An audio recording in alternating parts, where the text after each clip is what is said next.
Bonjour à tous, je m'appelle Mohamed et aujourd'hui je vais vous présenter un exposé sur l'immobilisation des fractures. Une immobilisation efficace réduit la douleur, prévient les lésions secondaires et facilite la guérison. Comprendre les principes et techniques d'immobilisation des fractures, le rôle de l'infirmier et les bonnes pratiques pour prévenir les complications. Introduction. Les fractures sont des lésions courantes en traumatologie, nécessitant une prise en charge rapide et adaptée pour éviter des complications, déplacements osseux, lésions vasculaires, etc.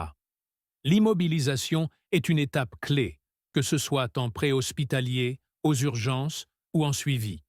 Nous avons un plan qui se compose de, premièrement, rappel anatomique, deuxièmement, technique d'immobilisation, troisièmement, rôle de l'infirmier, quatrièmement, cas clinique, cinquièmement, conclusion. Premièrement, rappel anatomique, structure osseuse. Nous allons commencer par les types d'os, qui se composent de, premièrement, os long, deuxièmement, os court, troisièmement, os plat, quatrièmement, os irrégulier. Les os longs comme le fémur se trouvent dans la partie inférieure du corps, tandis que l'humérus se trouve dans la partie supérieure. Les os courts ont une structure cubique et sont résistants aux pressions, comme ceux que nous trouvons dans les os du carpet. Les os plats jouent un rôle dans la protection des organes, tels que le crâne et l'omoplate. Les os irréguliers ont une forme complexe et sont capables de s'adapter à leurs fonctions, comme les vertèbres. Deuxièmement, nous avons les techniques d'immobilisation. Nous commencerons par les matériels, puis nous passerons aux procédures. Commençons par les matériels et les procédures. Nous avons des attelles, des plâtres, des résines et des tractions. Nous avons différents types d'attelles. Les attelles rigides, les attelles gonflables, les attelles vacuum et les attelles SAM, qui sont utilisées pour l'immobilisation temporaire ou préhospitalière. Chaque type d'attelle a ses propres caractéristiques et utilisations, comme l'attelle à air pour le poignet. Nous avons également des plâtres et des résines pour une immobilisation définitive. Nous avons des options comme le plâtre traditionnel, qui est économique mais non résistant à l'humidité. La résine synthétique est une option plus coûteuse, mais elle offre des avantages comme la légèreté, la respirabilité, la résistance à l'eau et un durcissement rapide, 5 à 10 minutes. Pour les fractures déplacées ou instables, nous avons la traction. Il existe deux types de traction, la traction cutanée et la traction squelettique. La traction cutanée signifie des bandes adhésives appliquées sur la peau, par exemple. Traction de Buck pour une fracture du fémur, et elle se caractérise par une force limitée pour éviter les brûlures cutanées. D'autre part, nous avons la traction squelettique, qui consiste en une broche métallique insérée dans l'os, par exemple. Traction de Steinmann pour les fractures pelviennes. Celle-ci est réservée aux cas complexes, à l'hôpital.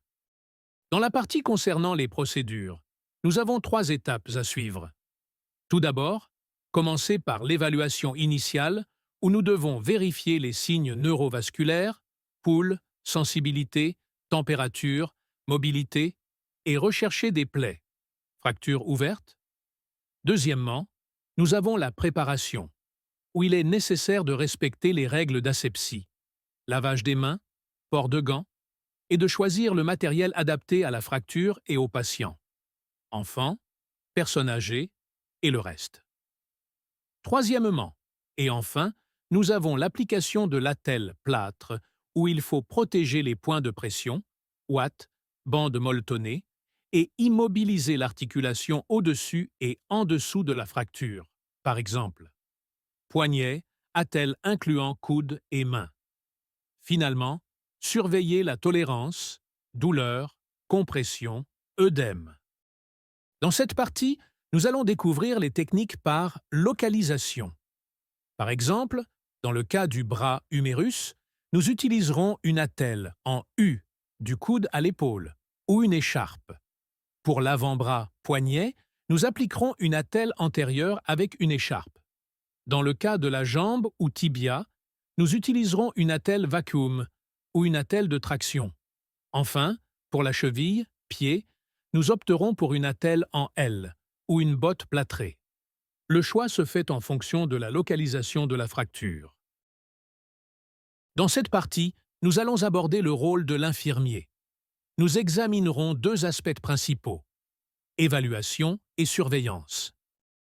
Dans la phase d'évaluation initiale, nous utilisons le standard anglais connu sous l'acronyme ABCDE, qui se réfère à Airway, voies respiratoires, Breathing, respiration, Circulation, circulation sanguine, Disability, handicap, et Exposure, exposition. Il est également important de ne pas oublier de vérifier les signes neurovasculaires, pouls, sensibilité et mobilité. Dans la phase de surveillance post-immobilisation, il est crucial de surveiller les signes de compression qui peuvent conduire au syndrome d'éloge.